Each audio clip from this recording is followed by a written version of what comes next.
Nyajong, aloha, kia ora, hola, namaste, om swastiastu. Today we are going to talk about 4 ways you can tell that someone is bad for you, maybe not so good for you. But before we get in, make sure you subscribe and like if it's your first time here or if you haven't subscribed yet.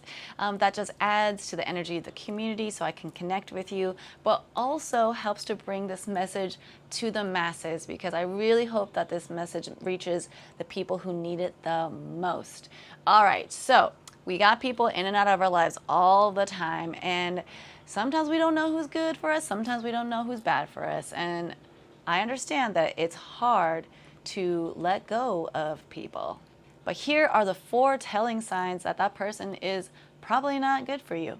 Number 1, probably the most obvious, is that while you're hanging out with them and after you've hung out with them, you feel super drained and tired and not in a good mood.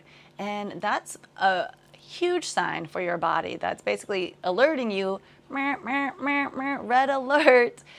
This person's not part of the best vibe. You want to be around people who add to your cup, who support you, who cheer you on, who make you feel good after you hang out with them. And I understand that sometimes the people in our lives that we do love, who can drain us, like family and friends that we actually do care about. Now, I'm talking about detaching. Doesn't mean that you have to completely cut them out of your lives and be like, goodbye forever, but set your healthy boundaries with them. Setting healthy boundaries is so key to protecting your own energy. And if your energy is weakened or dampened or drained, then it's harder for you to accomplish the things that you want to and to find happiness. So ask yourself whether that person is adding to your cup or draining for your cup. All right. Number 2 is that you end up breaking your own boundaries around them. You start to create this gray area of like, okay, maybe that's okay, okay, sure, and then putting their needs in front of yours. But no, stay strong to your boundaries. That's why they're there, because they're there to protect you. So create healthy boundaries that you feel comfortable with and make sure that you stick to them, because when you stick to them, that is showing yourself that you're putting yourself first, and that is an act of self-love, my dear, and you deserve it. All right, number 3, they take more than they give in the relationship, right? Any relationship, there's always going to be a give and take, a nurturing of each other. And, and sometimes you give more than you take because that's just the way it is.